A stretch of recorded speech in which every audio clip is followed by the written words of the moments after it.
Es muy importante destacar que el presupuesto de este año y el presupuesto aprobado para la vigencia 2013 trae unos cambios significativos muy favorables para el país. ¿Por qué se da esto? Estamos viviendo en Colombia un momento muy importante en materia de cifras y de resultados económicos. La gestión económica de los últimos ministros de Hacienda yo creo que va a generar unos resultados muy importantes. Cifras récord en materia de inversión extranjera, 14.000 millones de dólares. Ha bajado el costo de la deuda para el país, alcanzamos eh, niveles de confianza internacionales que nos han permitido tener un menor nivel de costo de la deuda por la calificación que tiene el país hoy.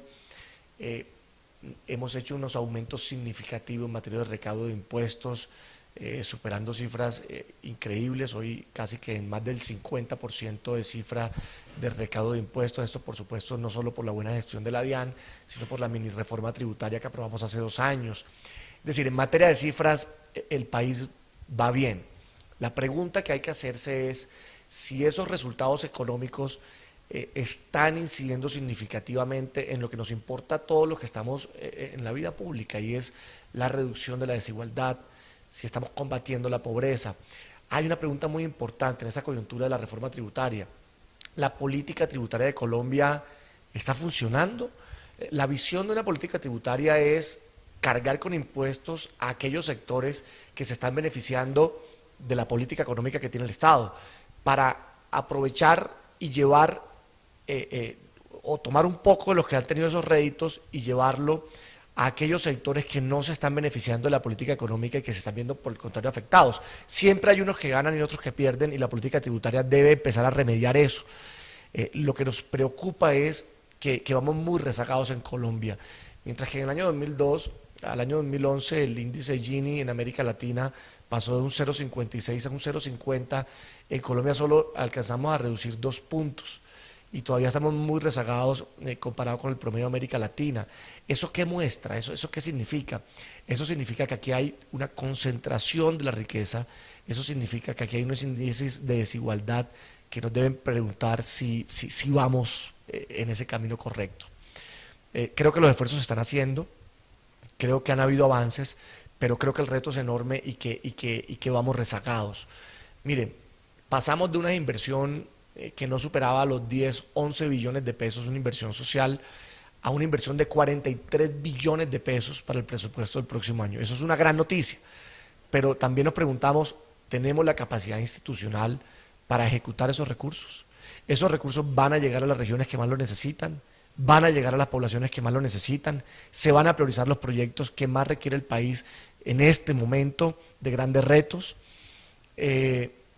Notamos unas deficiencias enormes en materia de ejecución de los recursos por parte de varias entidades del Estado. Hemos dicho que es necesario que se analice al interior del gobierno cómo lograr que el engranaje, que la máquina del Estado funcione en los distintos sectores y que se haga el verdadero seguimiento y control para corregir las fallas de esos sectores que no están funcionando en la medida en que vamos creciendo. Eso debe generar una recomposición, por supuesto, institucional, que no significa más gente, que no significa más funcionarios, sino que significa una dinámica de seguimiento al crecimiento. Hemos dicho también que en el marco, por ejemplo, de esa reforma tributaria que estamos revisando y que se va a aprobar en el Congreso, hay varios temas que nos deben llevar a la reflexión frente a evitar que muchas o algunas de esas medidas puedan generar un desestímulo a unos sectores de la población. Hemos hablado de casos como, por ejemplo, el impacto del aumento del IVA en materia de medicina prepagada, el impacto del aumento de IVA en materia de hotelería. Hemos hablado del aumento del IVA, por ejemplo, con toda esta crisis que se dio con el tema de los restaurantes, que ya fue corregida. Sin embargo, vemos al gobierno atendiendo los argumentos, revisando los temas. Hemos visto un impacto que se puede generar en materia de ahorro voluntario en pensiones y AFC, que ha sido un mecanismo necesario, por ejemplo, para la construcción de vivienda en Colombia. La afectación que pueden tener algunos sectores de la población con ese aumento que se da a través del imán.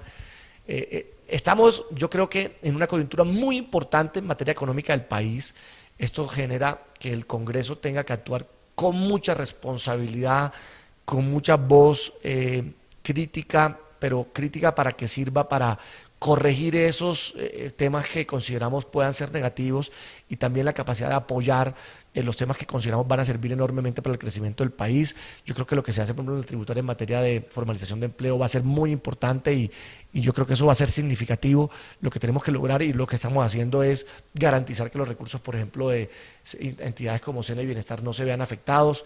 Y bueno, yo creo que es muy grande el reto institucional que hoy tenemos para poder convertir esos recursos, esos importantes resultados económicos en calidad de vida para la gente, que es lo que finalmente le importa a los colombianos y lo que nos debe importar a los que estamos haciendo o participamos de la política pública.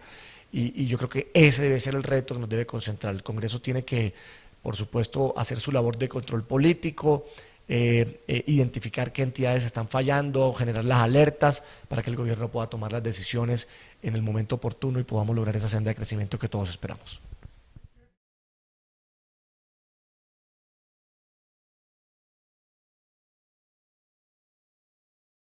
Más allá de las dificultades para incidir en el presupuesto, yo creo que hay unas dificultades transversales para incidir en muchos de los temas de la agenda nacional.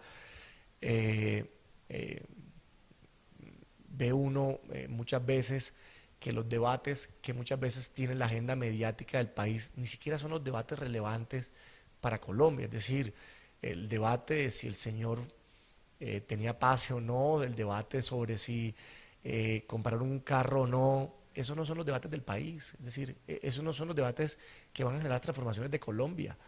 Yo creo que muchas veces el Congreso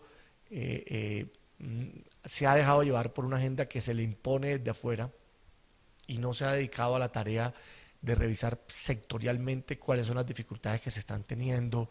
Vemos esfuerzos aislados. Tiene que haber una mayor responsabilidad de los partidos. Los partidos deberían tener unas agendas y estudiar claramente unas agendas en esos periodos legislativos del Congreso, donde no solo se lleven iniciativas legislativas o proyectos de ley, sino que se generen los controles políticos en esos sectores donde creemos que hay riesgos o hay problemas.